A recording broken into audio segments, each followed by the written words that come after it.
வணக்கம் நண்பர்களே, அனைத்தும் இறைவன் சேனலுக்கு உங்களை அன்புடன் வரவேற்கிறோம்.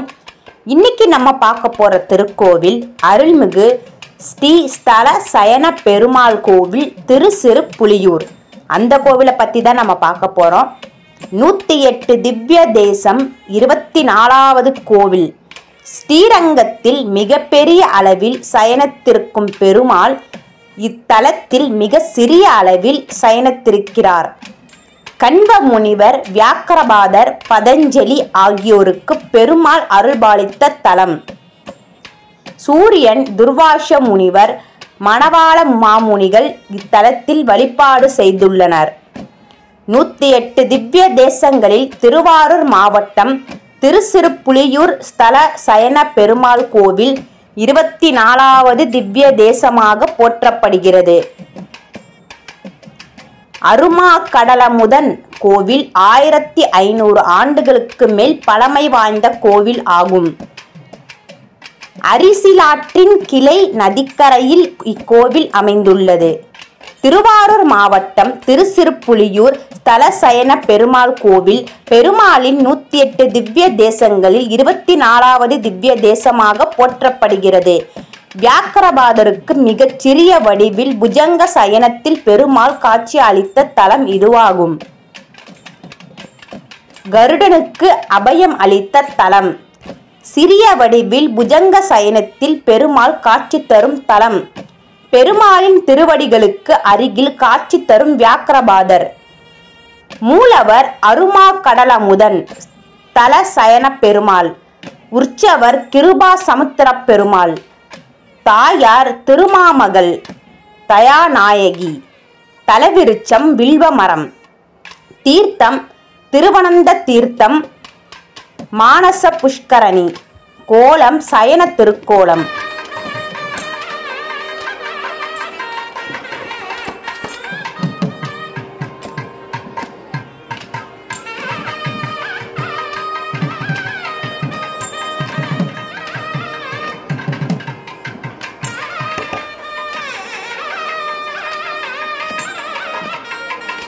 தல வரலாறு.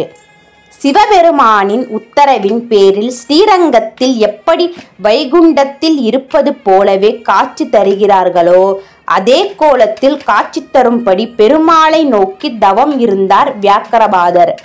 அவருடன் இணைந்து பதஞ்சலி முனிவரும் தவம் மேற்கொண்டார். பார்வை குறைபாட்டின் காரணமாக தெற்கு நோக்கி கிருபா சமுத்திரம் செல்வதற்கு பதில் திருச்சிறுப்புலியூர் தலத்தை வந்தடைந்தனர். ஸ்ரீரங்கத்தை போல் சயன கோலத்தில் காட்சி அளிப்பதுடன் மோட்சமும் தர வேண்டி தவம் செய்தனர். அவர்களின் தவத்தை ஏற்று பெருமாளும் காட்சி தந்தார். வயதான முனிவர்களுக்கு சரியாக தெரிய வேண்டும் என்பதற்காக சிறிய வடிவில் சயன கோலத்தில் பெருமாள் காட்சி தந்தார். முனிவர்களுக்கு சிறிய புலி ஒன்று உறங்குவதைப் போல் காட்சி தந்ததால் இந்த தலத்திற்கு திருச்சிறுப்புலியூர் என பெயர் வந்ததாகவும் சொல்லப்படுகிறது. ஸ்ரீரங்கத்தில் மிகப்பெரிய அளவில் சயனத்திருக்கும் பெருமாள் இத்தலத்தில் மிக சிறிய அளவில் சயனத்திருக்கிறார். ஆதிசேஷனுக்கும் கருடனுக்கும் பகை ஏற்பட்ட போது கருடனை கண்டு அஞ்சிய ஆதிசேஷன் இத்தலத்தை வந்தடைந்தார். இந்த பகை நீங்குவதற்காக ஆதிசேஷன் ஸ்தல சயன பெருமாளை நோக்கி தவம் இருந்தார். ஆதிசேஷனின் தவத்தில் மகிழ்ந்த பெருமாள் அவருக்கு மாசி மாதம் வளர்ப்பிறை ஏகாதசி தினத்தில் காட்சி கொடுத்து அவரை தனது படுக்கையாக ஏற்றுக்கொண்டார் என்றும் தலப்புராணம் கூறுகிறது.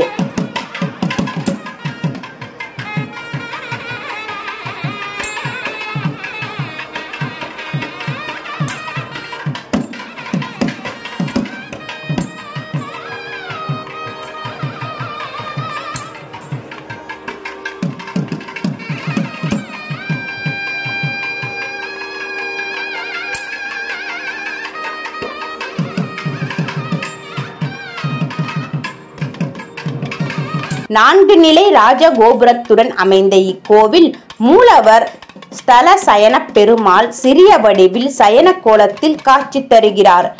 பெருமாளின் பாதத்திற்கு அருகிலேயே வியாக்கரபாதர் காட்சி தருகிறார். ஆதிசேஷன் புஷ்கரணிக்கு அருகில் தனி சன்னதியில் அனந்தாழ்வார் என்ற பெயருடன் காட்சி தருகிறார். பிரம்மானந்த புராணத்துடன் இத்தலம் தொடர்புடையதாக உள்ளது. இத்தலத்திற்கு வந்த திருமங்கையாழ்வார் பெருமாளின் சிறிய திருவுருவத்தை கண்டு திருப்தி அடையாமல் காணப்பட்டார்.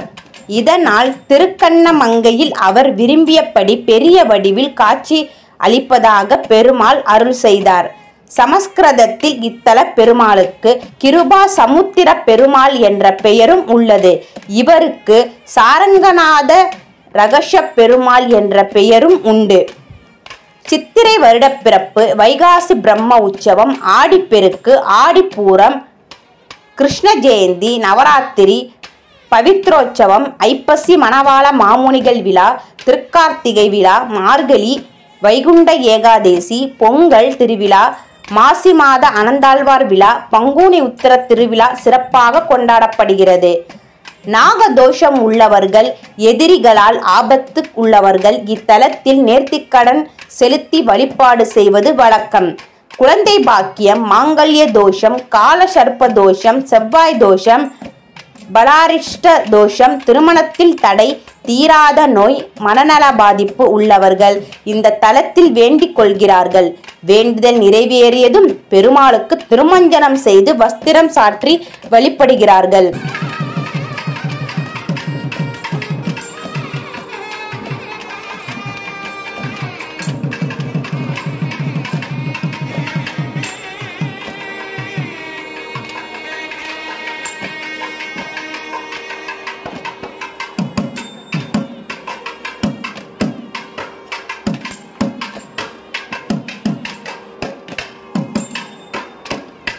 மயிலாடுதுறை திருவாரூர் செல்லும் இருப்பு பாதையில் கொல்லுமாங்குடி ரயில் நிலையத்தில் இருந்து 2 மைல் தொலைவில் இக்கோயில் அமைந்துள்ளது.